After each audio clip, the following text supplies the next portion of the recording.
but I really want to hammer the point home now because what I'm about to discuss is going to be I don't want to say huge, but a really big story for the NFL in 2024 and a big story in America in 2024.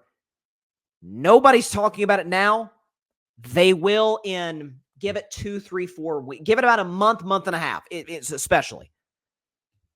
Carving up the context starts right now as the head coach of the Colorado Buffaloes, primetime Deion Sanders says, "Give me my theme music."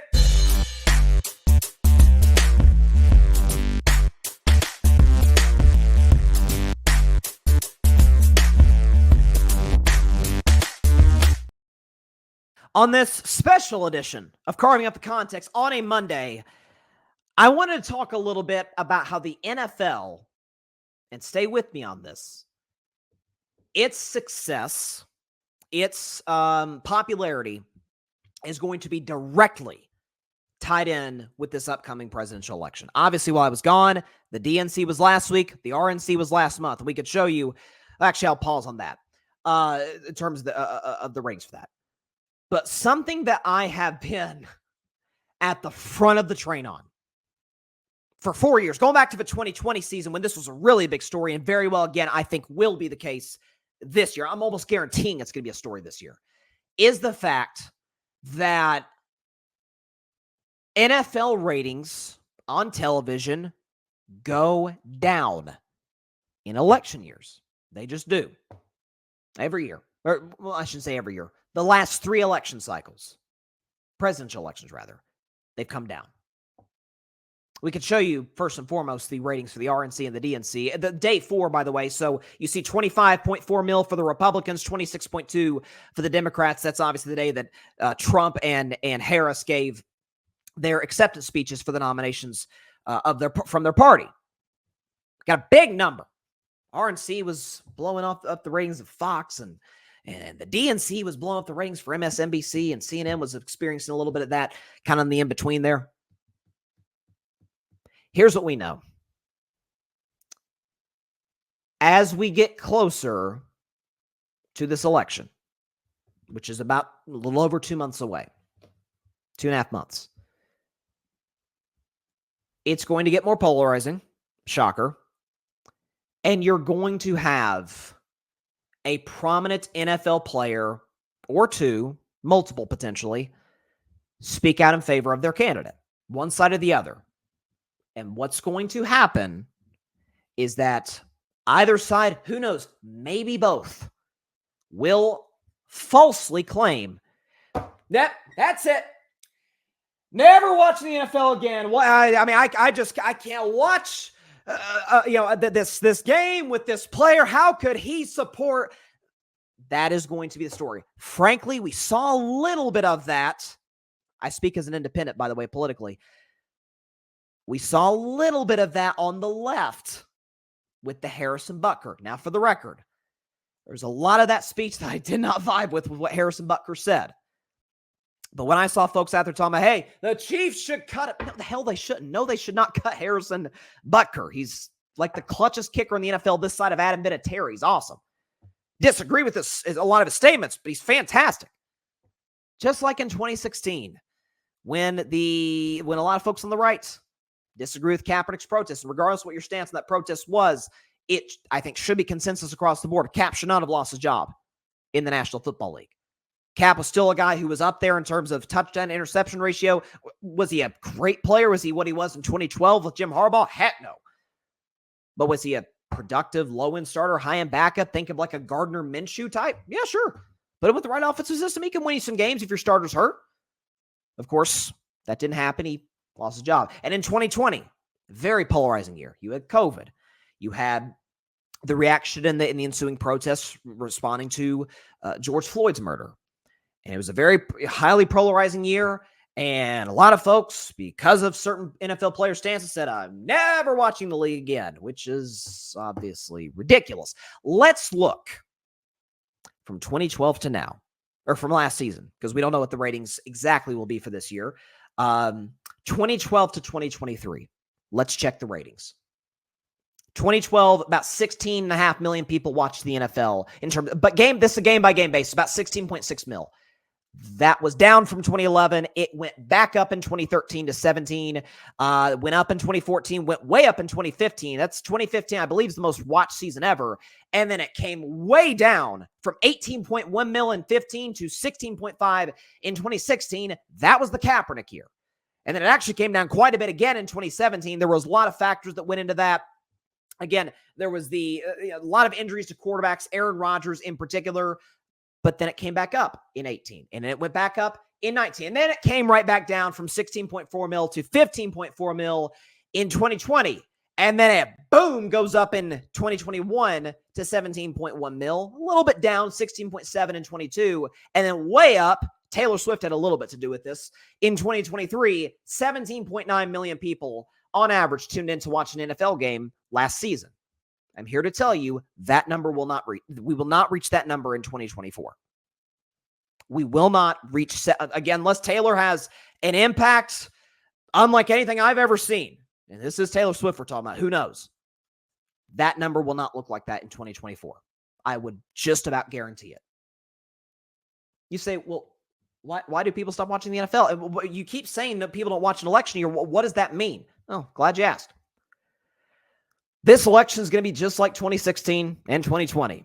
Very, very polarizing, probably close as both of those elections leaned into being.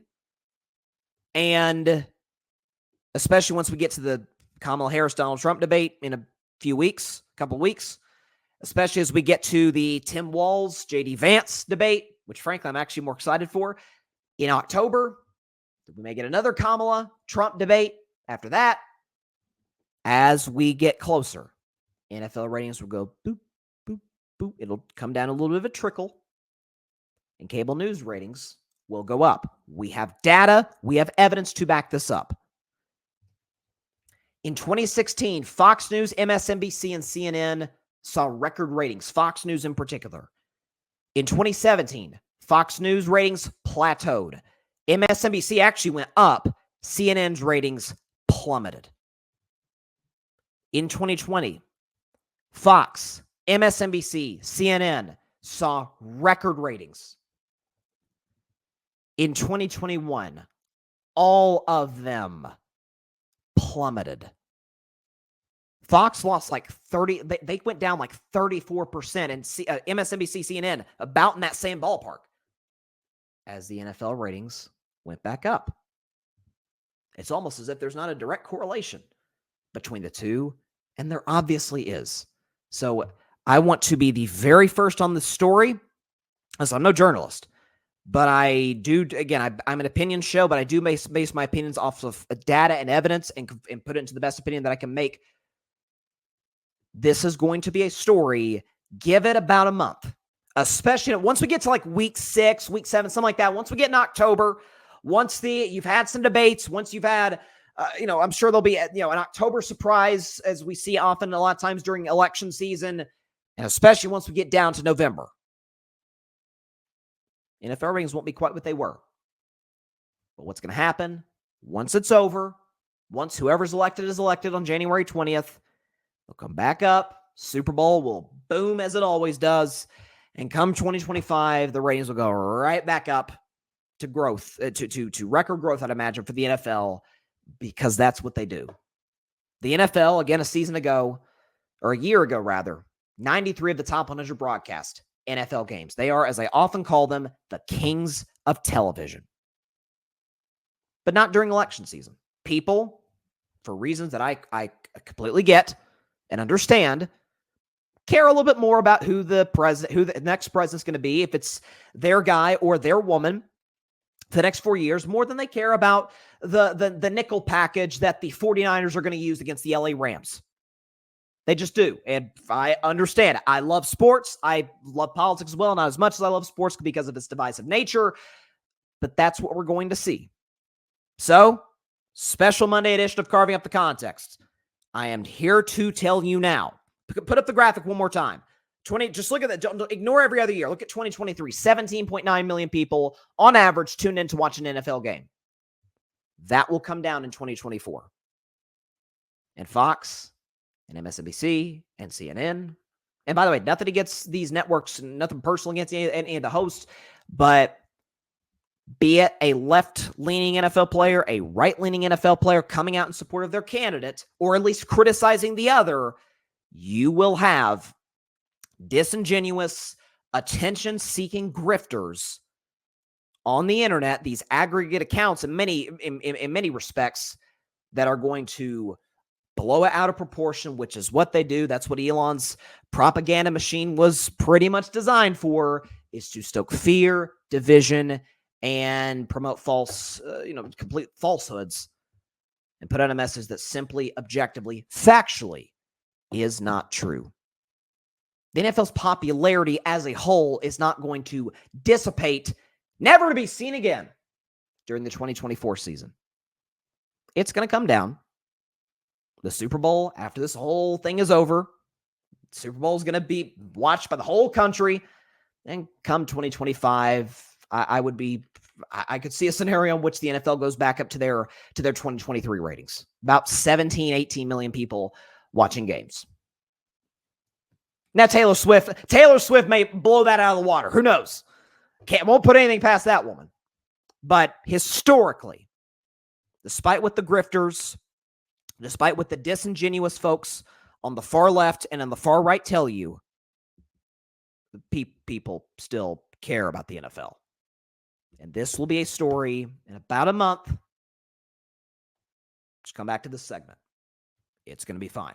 Thanks so much for watching the show on YouTube, and be sure to go click that big red subscribe button and check out the other clips and full shows from Carving It Up Live, as well as our other incredible content creators here on the Grid Network.